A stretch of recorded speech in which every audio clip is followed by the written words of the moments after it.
Halo teman-teman, Assalamualaikum warahmatullahi wabarakatuh. Kembali lagi ke channel ini dan kali ini kita akan masuk lagi untuk materi TWK.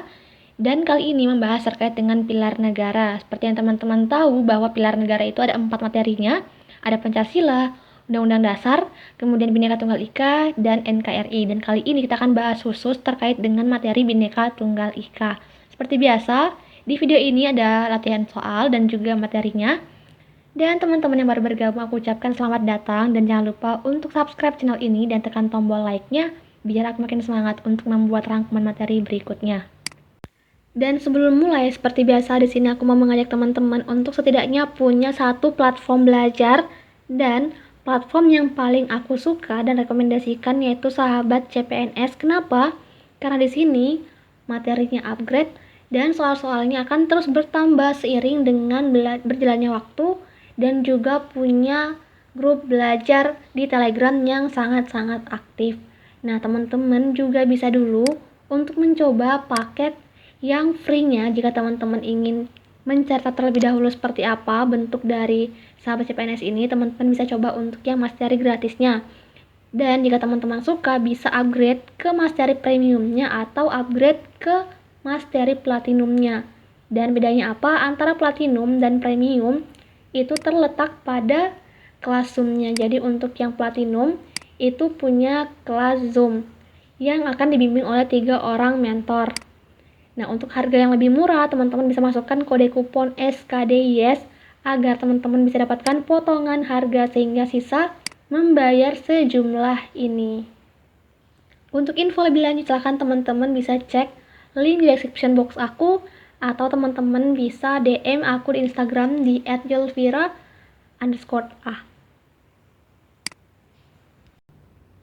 Kita masuk ke materinya.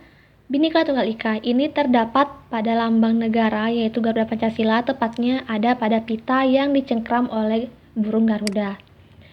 Dan ini diatur dalam Undang-Undang Dasar 1945 pada pasal 36A yang berbunyi, lambang negara ialah Garuda Pancasila dengan semboyan Bhinneka Tunggal Ika. Nah, jadi keseluruhan gambar ini itu yang kita sebut sebagai lambang negara, sedangkan semboyannya ada pada pitanya yang dicengkram oleh burung Garuda yang bertuliskan Bhinneka Tunggal Ika. Jadi ini semboyannya dan keseluruhan ini yang disebut dengan lambang negara. Adapun arti dari Bhinneka Tunggal Ika yaitu berbeda-beda tetapi tetap satu jua, yang artinya lebih luas. Walau masyarakat Indonesia berasal dari suku, agama, dan ras yang berbeda, tetapi tetap satu dalam persatuan dan kesatuan sebagai bangsa Indonesia. Nah, kemudian kita akan bahas sedikit terkait dengan sejarah dari Bhinneka Tunggal Ika. Nah, istilah dari Bhinneka Tunggal Ika ini muncul sejak abad ke-14 pada masa Kerajaan Majapahit, di mana kalimat ini tertulis pada Kitab Sutasoma yang merupakan karya dari Empu Tantular. Nah, biar teman-teman lebih mudah ingat aja BTS, Bhinneka Tunggal Ika, Tantular, Sutasoma. Kemudian, Bhinneka Tunggal Ika ini ditekankan pada keberagaman, dalam hal ini agama Buddha dan Hindu, yang waktu itu merupakan agama yang dianut oleh penduduk Majapahit. Nah, semenjak Bhinneka Tunggal Ika ini menjadi semboyan negara, maka artinya lebih luas, yaitu artinya yang ini. Kemudian, Bhinneka Tunggal Ika sendiri ini pertama kali diusulkan oleh Bapak Muhammad Yamin pada sidang BPUPKI yang pertama. Nah, ketika Muhammad Yamin menyebutkan frasa Bhinneka Tunggal Ika, kemudian I Gusti Bagus Sungriwah sontak meneruskan frasa tersebut dengan ucapan Tanhana Dharma Mangra, yang berarti tidak ada kerancuan dalam kebenaran. Teman-teman mungkin pernah mendengar istilah Bhinneka Tunggal Ika, Tanhana Dharma Mangrana ini. Kalimat ini memang bersambung pada kitab Sutasoma karya Empu Tantular. Kemudian, Bhinneka Tunggal Ika juga diusulkan oleh Soekarno saat perancangan simbol negara yaitu Garuda Pancasila. Nah, itu sedikit sejarah terkait dengan Bhinneka Tunggal Ika. Lanjut, semboyan Bhinneka Tunggal Ika ditetapkan oleh pemerintah Indonesia sebagai semboyan resmi negara melalui Peraturan Pemerintah Nomor 66 Tahun 1951 tentang Lambang Negara. Nah, ada 3 poin terkait dengan peraturan tersebut. Yang pertama, burung Garuda yang kepalanya menengok ke arah kanan. Kemudian, perisai berupa jantung yang digantung dengan rantai pada leher Garuda.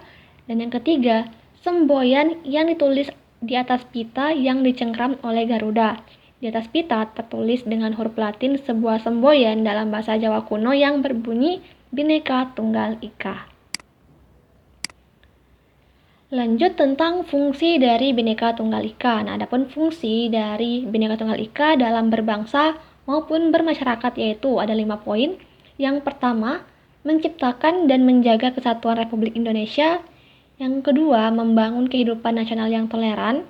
Yang ketiga, sebagai rambu-rambu peraturan dan kebijakan negara. Yang keempat, membantu mewujudkan cita-cita leluhur bangsa. Dan yang terakhir, membentengi perdamaian Indonesia.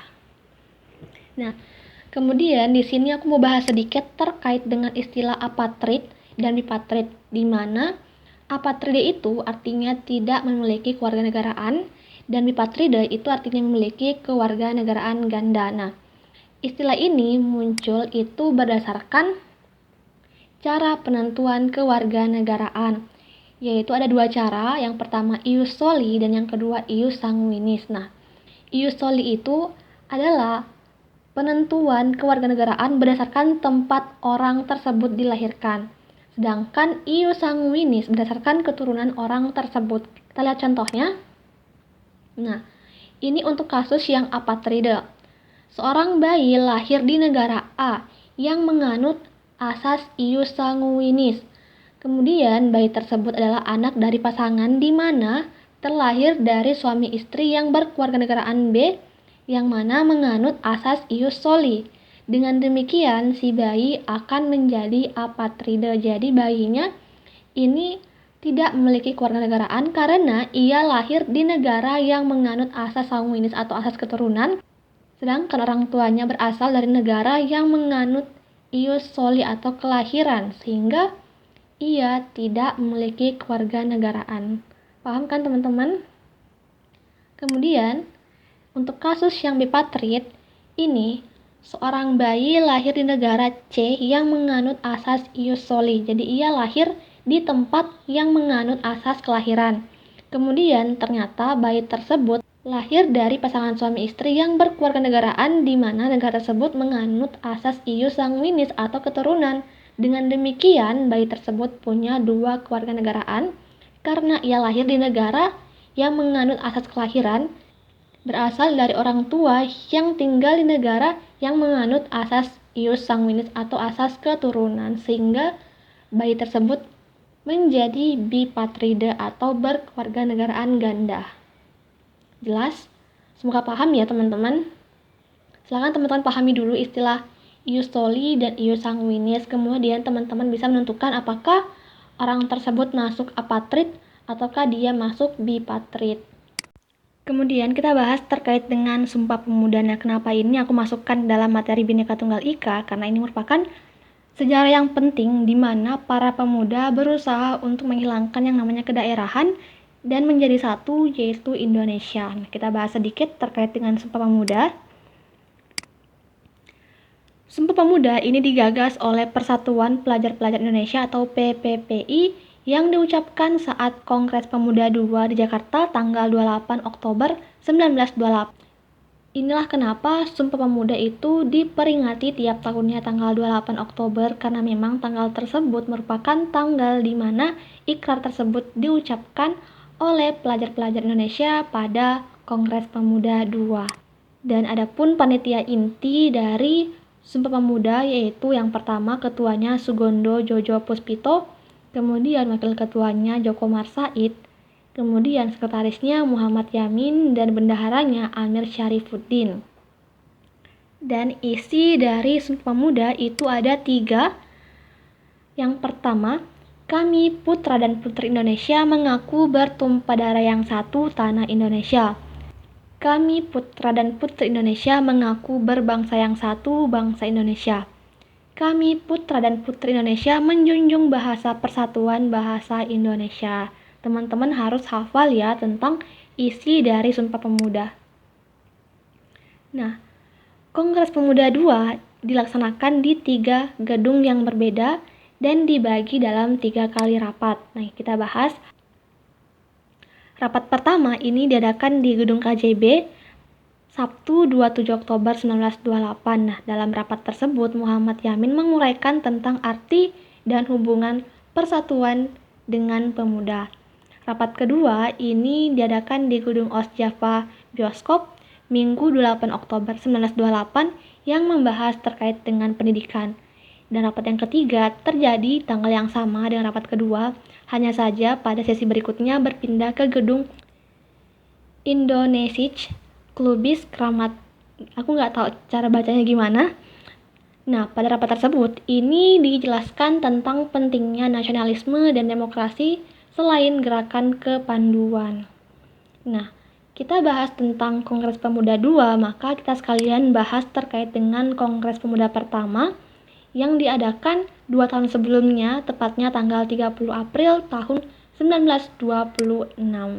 Nah, Kongres ini terdiri dari 11 anggota dan dipimpin oleh Muhammad Tabrani. Jadi mereka punya ketua yang berbeda. Adapun rumusan dari Kongres pertama itu ada 4 poin. Yang pertama, mengusulkan agar semua pemuda bersatu dalam pemuda Indonesia. Kemudian yang kedua, menerima cita-cita Indonesia yakni mewujudkan persatuan Indonesia. Yang ketiga, menghilangkan pandangan atau sifat adat dan kedaerahan. Keempat, dalam Kongres Pemuda pertama adalah mempersiapkan penyelenggaraan untuk Kongres Pemuda 2 yang tujuannya untuk membahas sesuatu yang terasa belum jelas seperti cita-cita Indonesia. Oke, itu sedikit untuk materi terkait dengan Bhinneka Tunggal Ika. Semoga ada kesempatan yang lain untuk bisa membahas yang lebih banyak lagi. Sebagai bahan evaluasi ada 11 nomor latihan soal, silahkan teman-teman jawab. Selamat mengerjakan.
Oke, ini dia jawaban dari 11 nomor latihan soal yang tadi. Semoga teman-teman banyak yang benar ya. Dan cukup sekian untuk materi kali ini. Jika teman-teman suka, don't forget to like, comment, and share materi ini. Dan see you on the next video. Bye-bye.